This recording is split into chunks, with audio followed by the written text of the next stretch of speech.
I'm Eric Loy, and welcome to Eric Loy Interviews. On this podcast, we talk with folks from the VTuber community on their channels, their talents, their stories, where they come from, and their plans for the future. And now we welcome to the podcast, Lucky M. Tempest. Hi, Lucky. Hi, Eric. Hey, Thanks for having me here. Thank you for coming on, and please introduce yourself to everybody. Yeah, hi. My name's Lucky M. Tempest. You can call me Lucky. I'm a VTuber, and I do a variety of content. I'm an author, an artist. I play fighting games and a bunch of different things, but I'm just happy to be here. Yeah, all that stuff that you're talented at, and me, I'm just got a microphone.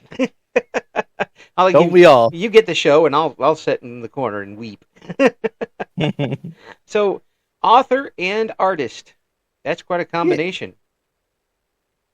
So they say. So I've been hearing. Yeah, I mean, most folks want to be one or the other, but when did you get started on those?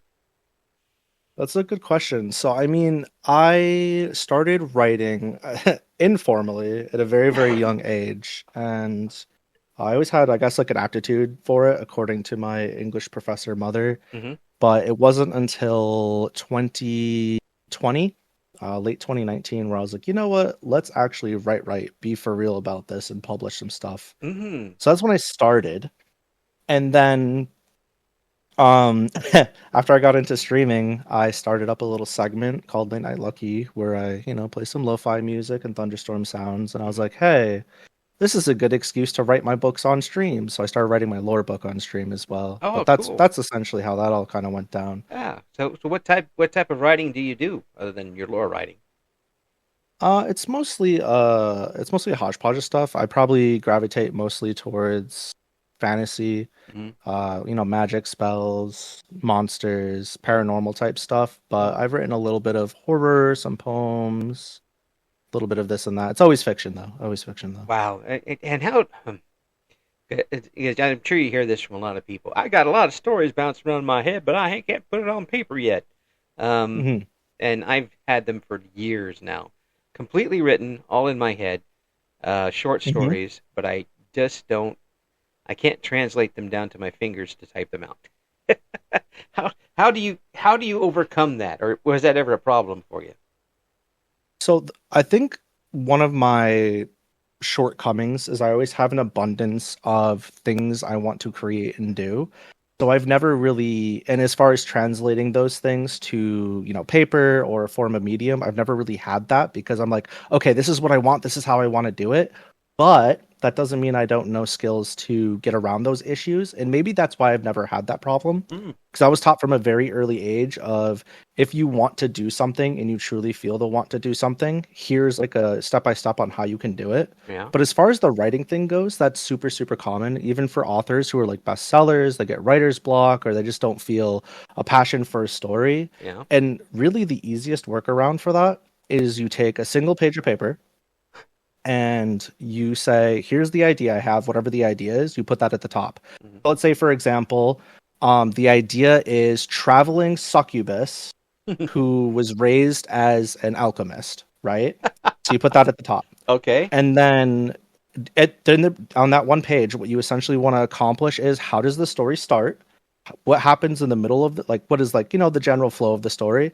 What is the climax and what is the ending? So for example, for this, you could say story starts by town alchemist finding a succubus, realizing it's a succubus because it's draining her mana just by being around her. Okay, that's the beginning. Yeah. Then the flow of it is succubus grows older, wants to adventure, become an alchemist just like their mother, but they have to go through trials to do it, so they do their trials. The climax of the story is they find a forgotten race or a forgotten being. Okay, they find this super dangerous being, but the super dangerous being has a surplus of mana that they can't control. So the succubus feeds off the mana so that they never harm anybody around them.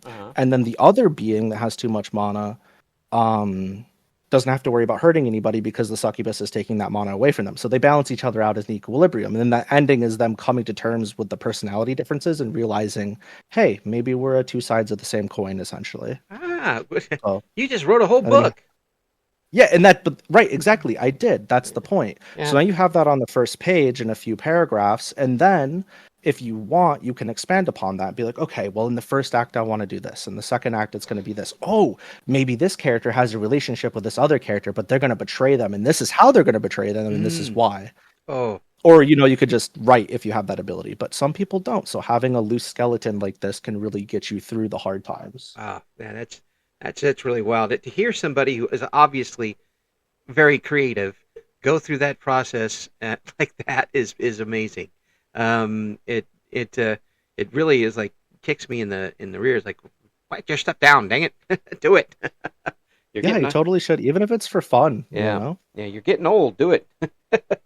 um, so with that, and have you said you got some stuff published? Yeah, I do. It's under a different pen name, but it's Ah, mostly just fantasy stuff. yeah. I've heard of you, Mark Twain. Um, Yeah, that's me. I know who you are now. But even so, knowing that it's your stuff out there and Mhm.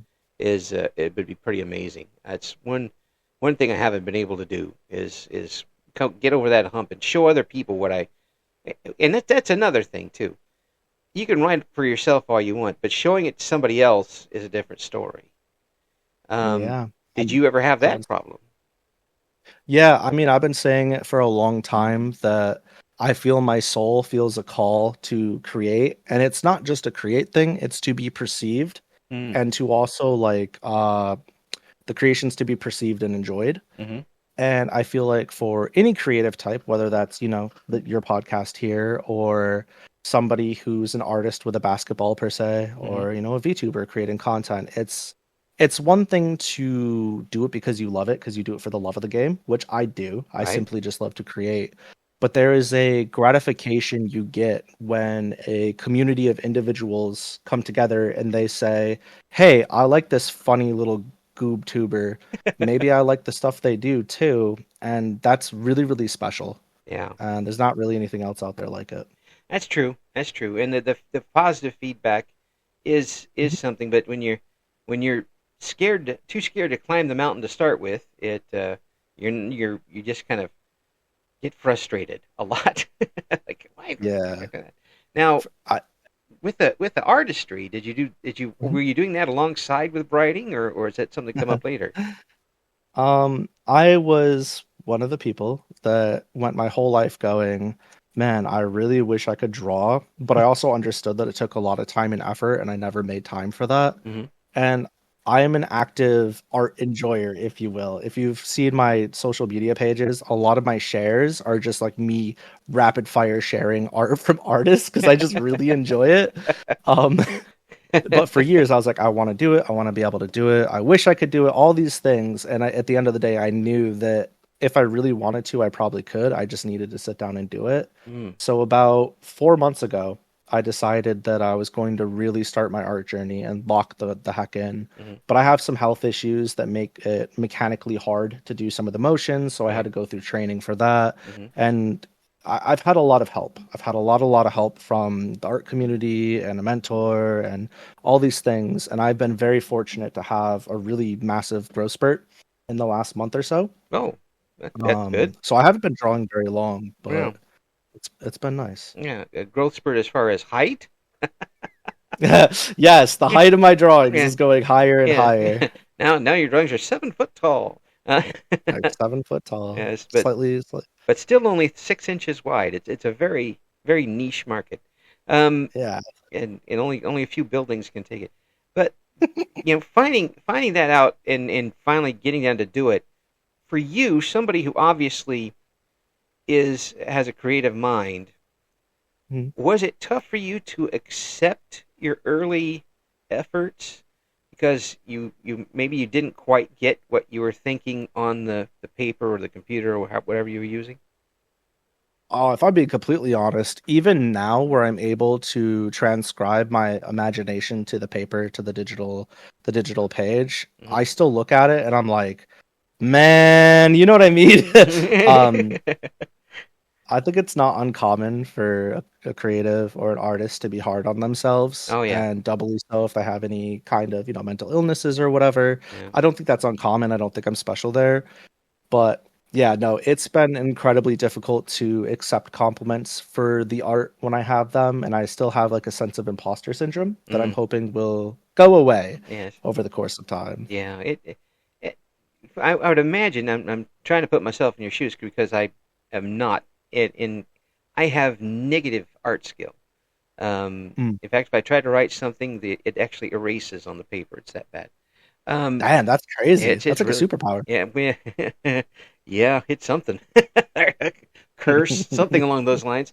But the being that creative, and now you being creative as a writer and being able to express yourself that way, and then suddenly you turn to a format that you're not as proficient in at the moment, and Mhm. now you're still trying to put 20 pounds of pressure through what is a increasingly smaller spigot. uh, uh, did how tough was that fight for you to rein yourself in and accept that you were still learning? Um, it kind of wasn't. I've gone through this learning process a lot, Mm-hmm. especially in the last 7 years or so, where it's like I'm getting into something either that I have we'll call it a negative aptitude for because of my health, Mm-hmm. or that I just got like a fresh slate on. Mm-hmm. And I've become very familiar with the learning process. And if you were to ever meet like a pro gamer, whether it's a fighting game gamer or high level Overwatch player, anything like that, Right. one thing you'll notice is when they transfer between different games, they tend to pick up the new game very quickly and get good at it very quickly, Mm-hmm. even if they're not as sound, Right. right? But they'll Right. still be very, very good. But that's because their ability to understand who they are and how they learn and to just learn the thing quickly is strong. While my ability to learn isn't as strong as, let's say, them, Mm-hmm. it's still up there. And usually it takes me a minute to grasp something. But once I grasp it, I'm locked in. Mm. So the biggest issue to overcome for at least the art piece was the mechanical side because I have damage to my nerves and my hands and stuff. So it was very difficult to make a steady stroke. But after doing thousands upon thousands of the same stroke over and over and over and over again, and the same trainings over and over again, it really steadied me out. Yeah. So It's that was like the first month and a half. do you have to wear a brace on your hand to do this? I probably should. It would probably help with the pain, but I do not. Yeah. Yeah. It's I'm an old man now, and I have just a nothing. I have some arthritis and a little bit of tremor in my hand. If I, if I'm having a bad day, I can't. Right. I drop everything at that point. It's tough enough for me, and I can't imagine someone as younger having to go through that in the everyday of having to adjust to what you can do that day. That's unfathomable to me. Um, I mean, arthritis is no joke either. yeah. That's not a good time, so you definitely got to pace yourself as you can. Oh yeah, but as you get older, you get natural tremor things if you do, Hmm. And I'm not in particularly good shape anyway. But um, you're being having that early on, and was it something you had to adjust to very early in order to get what you needed done? Yeah, definitely. And it's still a learning process. There's more things that I have to learn how to work around it better. So I'm constantly changing, how long my breaks are or how Mm, I hold the pen or, yeah, whatever until I find something that works and then maybe try something else that might improve upon that. And then if it doesn't, I go back to what I was doing or, and then rinse, repeat over and over and over again. My day-to-day life is an endless cycle of learning and adjusting to the things around me at this point. wow, that takes a lot of grit. It's fueled by desire, I Yeah, think. I yeah, think I'm ultimately a creature that lives and dies by desire, and I have a lot of it. So I know that there's a lot of work I have to put in to get the things that I want because I'm not, contrary to my name, I'm not the luckiest person out there.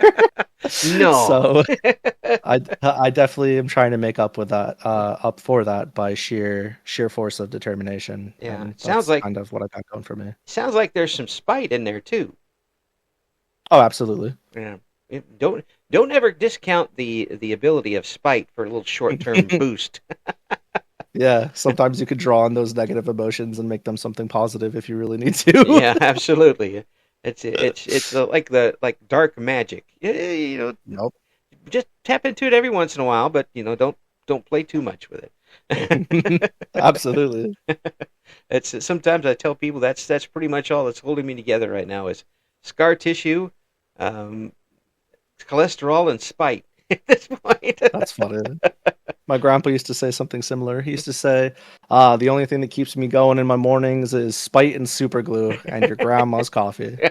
There you go. Yeah, I like funny. him. Sure Yeah, you would. He was a fun man. yeah, I bet. I bet it's it also to me what you're talking about. It is a testament of how people can adapt. Mm, Um, you're not doing this because it's a fun thing to do to have to work around what you've got, but you're triumphing beside that. You're still coming out on top of it of the situation. yeah. Yeah, that's But and it's either that or give up. And I don't like the idea of giving up on something I want. So yeah, I yeah. don't know. Some people would, but you get to be an inspiration. How about that? Maybe. I think for a lot of people though, and I could be misreading this because I'm obviously not them, Mm, but I think in their to be fair to them, for a lot of people, they might think they want something initially. Um, and then they give it a try and they're like, well, it doesn't bring me the joy or the satisfaction or whatever it is, or mm, to even be worth considering reaching the end goal, mm. whatever their end goal is. So for them, it's just better to be like, okay, well, we'll drop this and go back to something else or whatever in the meantime. And I think that's perfectly acceptable as well. Mm. Yeah, but you seem to be made of sterner stuff. Um, so I'm gonna put all of the weight of the world on your shoulders so you can fix it, and I'll just wait. I'll just sit over here and wait. I'm not doing all that. Leave that to somebody smarter than me, please. Ah, I almost had it there. So close. Just push too hard. So streaming, how do you get involved in that after all this? So that's a good question. For those for those that know me, I've had a past life that was, let's call it, much more successful, Mm, as far as what people would consider success in the streaming industry. hmm But I stepped away from that because of personal reasons, and I had a stalker and some other issues. Never So I good. stopped doing that. Yeah. And I kind of missed the community that I, had. It's weird. I had bigger numbers, but a smaller community back then. Mm, But I did miss the community that I had. well, And I said, you know what? I'm gonna be a VTuber for the sake of staying anonymous. Um, so I kind of abominable. just got into VTubing, Yeah. just for A, to have that connection again and that, steady thing that I enjoy doing, but also B, I kind of my dirty little secret is I wanted to promote my books via streaming as well because I thought that'd be really funny to be like an author, novelist, VTuber, but I went a completely different direction anyways. Yeah, yeah, but yeah, that's Um, while you're here, do it. Plug away. yeah, There's uh, if folks come on and they see you and they watch you do this and they enjoy your personality, more than likely they're going to want to see what your writing's all about. yeah, I think that's fair. Yeah, it's the rule of advertising, which we always used to try to sell people in radio. Please spend money here, even though no one's going to watch the commercial. Um, When you say the rule of radio, yeah, so I'm guessing you worked in radio. I didn't know this. What did you 35 do? years, 35 years I was in radio. Wow, that's a long time. It was, yes, and it got to the point I was at one station for 25, which is a long time, a long, Mhm. long time in local radio, and then at another station for 10, and it just got to the point where you couldn't pay any bills. Okay, I see. Yeah, I mean, I was actually, and this is, it sounds like bragging, but it's the truth. I was the state sportscaster of the year in my market size 2 years in a row, Oh wow, and I made $10 an hour, that's crazy. and I wasn't going to get any more. Right. So I was like, okay, let's go get a job that has a pension. That's probably a good idea. And better Corporate health America. care and yeah, local radio is pretty much done for in a lot of areas, unfortunately. And COVID really did a number on it. Um, Yeah. and That and the affordability of, uploading and a microphone and all that. oh yeah, you can. People are now doing entire shows from their home across the Mhm. country and just emailing in the bits to drop in. There's more than likely Yep. if you've got a local radio station and they play music, you may have one announcer and the other ones are in other states. Yeah, so fun fact, not that you probably already know about this, but I'm not going to dox myself, but our local radio place that plays the music they play, Hmm. we have a team of two people that work in the office, and they actually downsized their office 8 years ago. They have two people work in the office, and then the actual broadcasters Yeah. are doing their call over, I think, Discord or Meet, I can't remember, Wow. from the comfort of their own homes. Hmm. And, they obviously pre-record everything and then they put it live Yeah. and do all that fun stuff. But yeah, it just goes right to the cars and everything. It's just crazy, Yep. crazy concept. They just drop it in the spot in between the songs, and hopefully they've got the right songs. That's up to Yep. the programmer, and even the radio programmer isn't there either. They just download that from a site. Um, Yep. the old DJs are long gone, unfortunately. Um, I guess. but I can tell you this: getting something done audio wise is a lot easier than it was in 1984 when I started. Oh, I believe it. Believe it.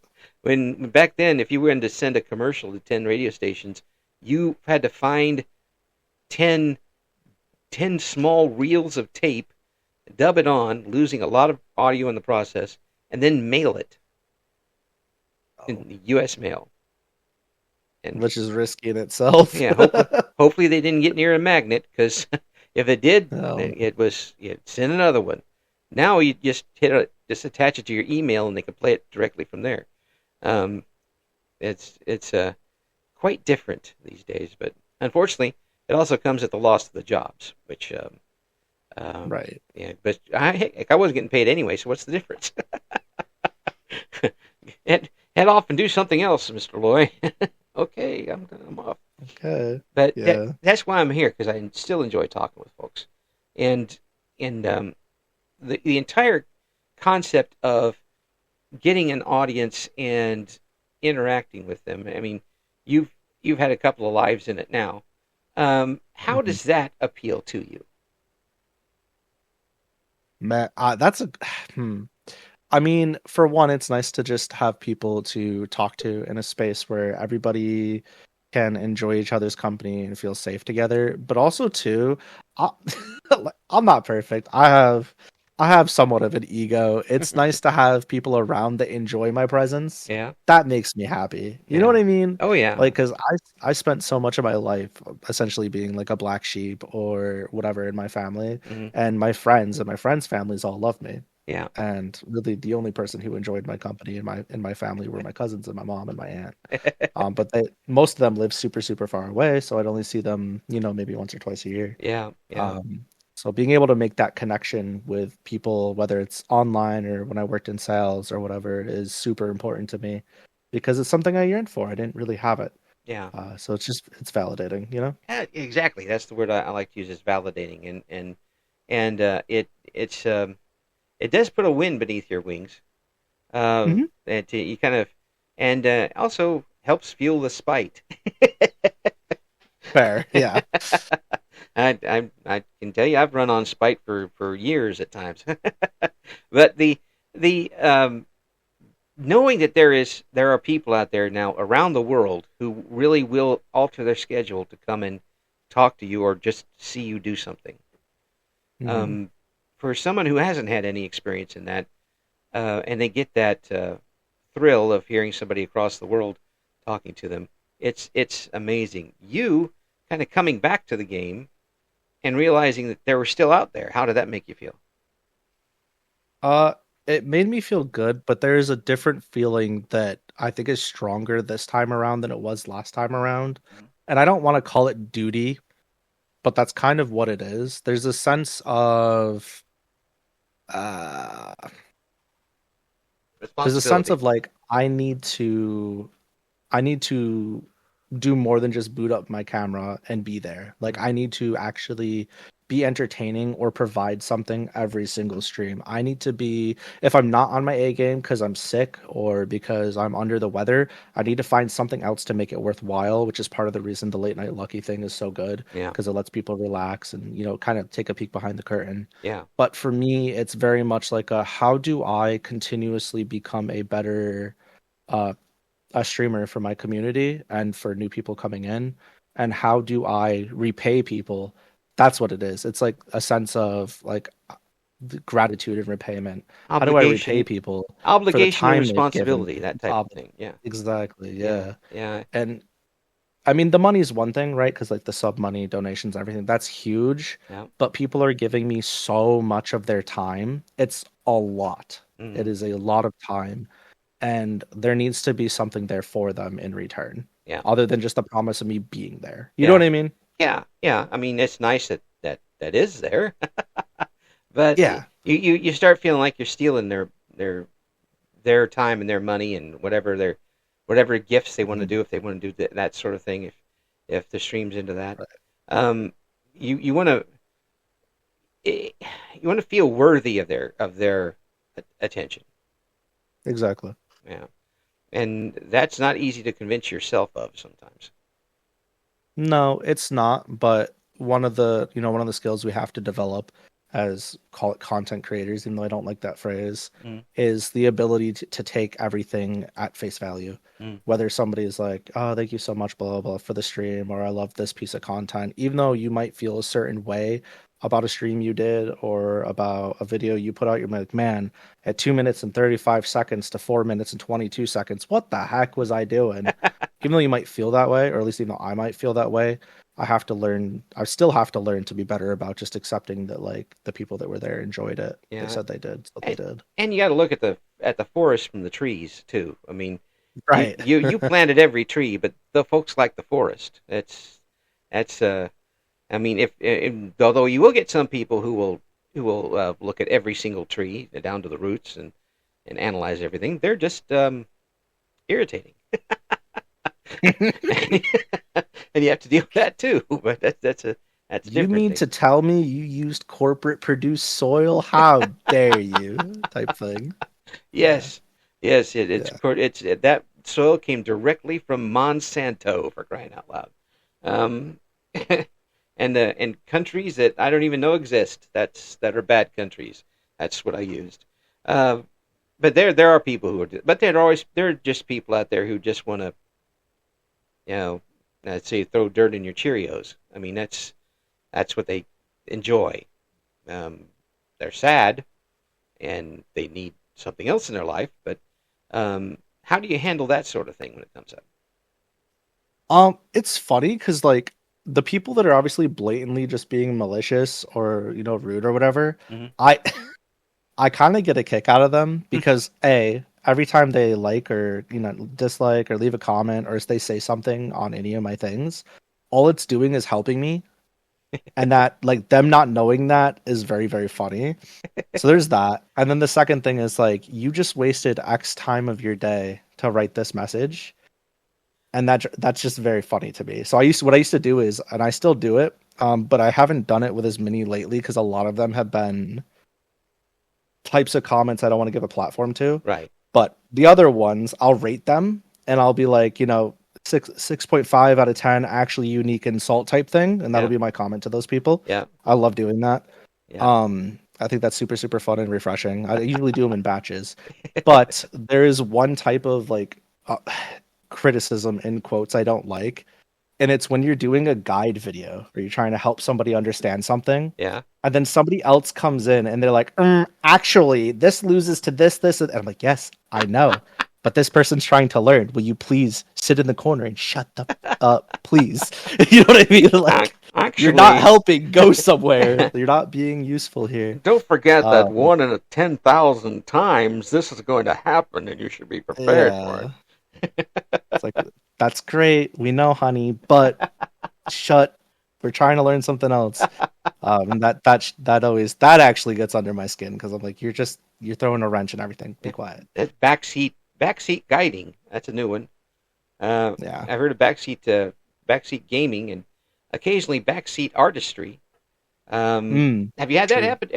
Have you done too many art streams, and has that happened to you? I haven't done a lot of art streams yet, but I do post my art, or I'll like ask like artist friends. I have a question. Uh, Um, I usually, unless it's like a game where there's like spoilers or it's like specifically a difficult game, hmm and I want to overcome that difficulty on my own. Usually, I'm all for like here, like throw your 2 cents in type thing, hmm especially if it's like constructive and not just being a super dork about it. So like if somebody's ever like, "Oh, you could have done this with your liner," I'm like, "I could have what?" Like that's Yeah, totally fine. yeah, yeah, I like to learn, so that's usually chill. yeah. It's not so bad if it's after the fact. Um, Yeah. yeah, but if it's before, if the big climax to the story is coming up, and then somebody says, "Now we pick this up because that's the only way you can win." Like, Yeah, I don't want to know that. yeah, thank you very much. Yeah. Let Yeah, me bang my head against the wall until it bleeds, yeah, please. yeah, absolutely. Of course, I'm bad enough at it, though I'll just probably mess it up anyway, but so it doesn't make a difference. Um, so what type of games do you stream? It's kind of all over the place. I mean, right now I'm a key content creator for Stranova, hmm so I stream that. hmm I stream fighting games, mostly like Guilty Gear Strive.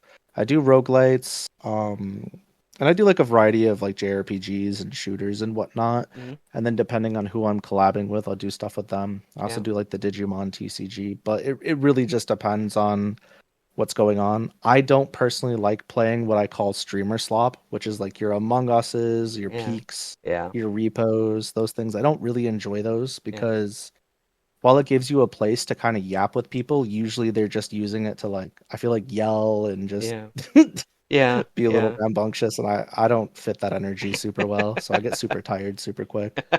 Show up and leave. just Yeah. just die and go do something else while you're while it's going on. Um, the oh, I had it. I lost. If you find my train of thought, please ask it to come back Choo to me. choo. Yeah, it's completely gone. It was a great question though, and something I'll come up with about 3 hours from now. Of course. Yes, and I'll email it to you or something.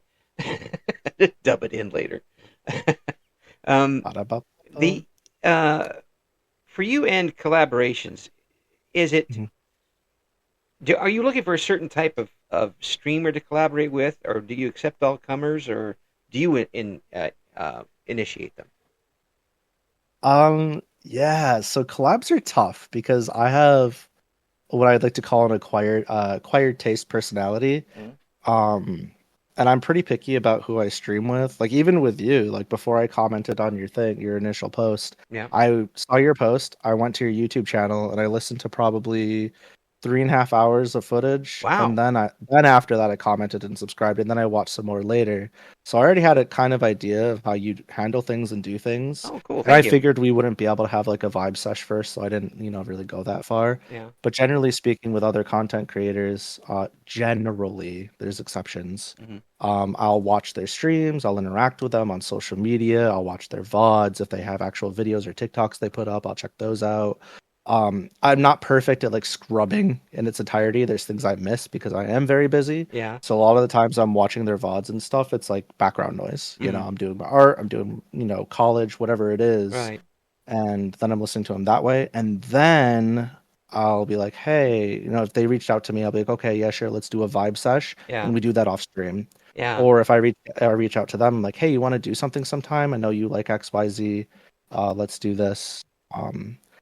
But I will say this, I've been very fortunate. A few of my community members have been really, really good about clocking the kind of person that I am. hmm And they'll be like, hey, I think you'll really like this streamer, or this person's really chill. You should talk to them. hmm And I'm really, really grateful to them for doing that. I mean, um, Tasso's one that does that frequently, Tassokyo. And then like Cam Kane Lupo is a very similar design to me, but not really. We just have similar hair colors.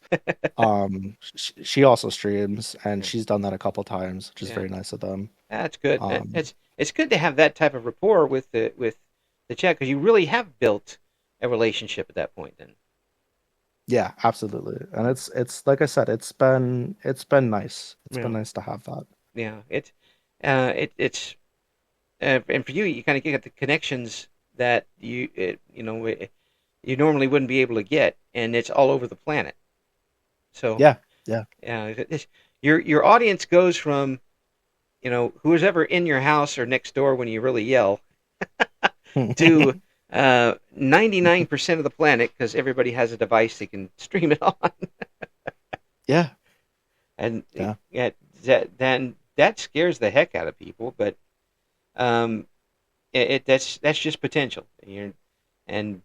What you still have to have if you're going to expand, you still have to market yourself, and you're going to have to not just rope people in, but hook them and keep them there. That's straight up business talk from radio. But it I also usually just lock them in their basement and blackmail them. That seems to work. that's But the way to do it, just like The Sims. Just lock yep. them in there and make them paint until they pass out. Sorry, you're mine now. You can't leave. That's right. There's a reason why you have kids is to get one that has the high painting skill, and then you can live off of them. And don't even go to school. Um, Yeah. yeah, I was Sims 1. After that, it was downhill from there. Um, have you set any goals for yourself? Yeah, I mean, I have some loose goals. Mostly right now, there is a picture that I have in my mind that I am dead set on gaining the skills in art to be able to paint the way I envision or better. Mm-hmm. That's the first thing. Mm-hmm. The second thing is to get people to read my lore books as they come out. Mm-hmm. And then the third thing is to, by 2030, to be able to start making part-time money off of content creation. Mm-hmm. Because if I don't, I'm gonna have to really pull back as Yeah. far as, pure quantity of what I'm doing. Because right now I stream 7 days a week, Yeah. 4 hours a night, essentially. Yeah. And sooner or Um, later, you're gonna have to, have income to go with it. yeah, I Yeah. mean, I work a full-time job Yeah. and I do college and have other stuff too. But right now, for the past month or so, because of health, I've been out of work, but I will be going back soon. Yeah. Um, And but yeah, no, so I gotta make something happen from this at some point if I want to keep being as consistent as I am. Otherwise, I've been, the call is to back off at that point yeah. a little bit. Now you got the writing skills. You're developing the artistry skills. Hmm. You play games online. Why haven't you developed a game, like a I story game? So fun fact, I've had a secret project in the works that has been canned and put on hiatus, and I've talked about this with Chad a little bit, but I did start working on a gaming project that was originally a JRPG, Uh-huh. and I transformed that, repurposed it into essentially a visual novel with some Yeah. JRPG elements as my first game because it was too much. Yeah. But between college and all the other stuff that I've been juggling, I mean, I run tournaments, I run a Jeopardy event. I had too much on my plate, and I was like, I'm essentially getting 3.5 hours of sleep every night with this game dev thing. I can't do it anymore. Oh, Not with kids, not with yeah. all the other stuff. Yeah. So I had to put it on hiatus for now until I can either afford a team or drop some of the other stuff I'm doing. I don't know. Yeah. But Yeah. It seems like all the bricks are there. You just need time to put them together. yeah, I mean, if I didn't need to sleep, or like if there was more time in a day, it'd totally be fine. But ultimately, in my hierarchy of things that are important, making a game was basically at the bottom rung, so I just let that fall off for now. With your skills in these other areas and your creativity, if you get into a game and the art or the writing is not up to high standards, does that affect your how much you enjoy the game? It depends. Sometimes yes, but generally I'm really good at suspension of disbelief. Mm-hmm. So if a game, let's say, has a really bad combat system, but the story's phenomenal, I can let that go. Or if a Mm-hmm. game has god awful story, but everything else is really good, I'm usually fine with it. Mm-hmm. There's been a few times where it's like, basically, if the controls are bad, where I'm like, I pressed a button and it didn't do the thing, I Mm-hmm. can't play that game. Yeah. I cannot play that game. Yeah, that's rage waiting to happen. That's what that is. Yeah, Uh, that's my stopping point. yeah. And it doesn't matter how long you've been playing, or even if you've been playing that game. As soon as as soon as that doesn't work, it's all over with. You might as well just Yep. just throw it in at that point. What about the artwork?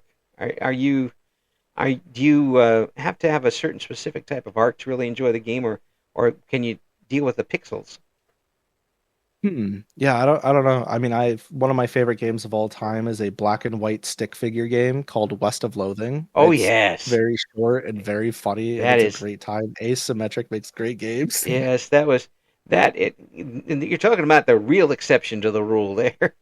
Yeah, I Yeah, mean, but yeah, I mean, I obviously like I prefer an anime aesthetic. I am a weeb. I'm a VTuber, yeah, right? So if it has an anime aesthetic, I'll prefer it. yeah. Like, don't get me wrong, I like some shooters, but if that shooter has an anime counterpart, I'm gonna play that. You know what I mean?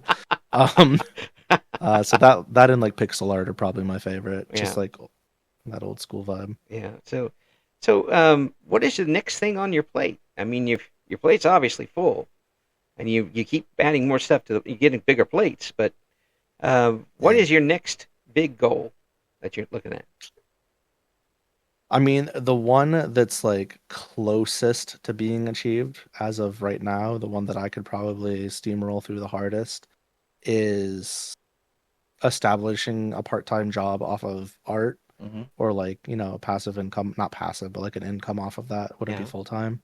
I haven't shared any of my art with you, but I've been told it's pretty good. Um, all things considered for how long I've been doing it. So Mhm. there's that. But I think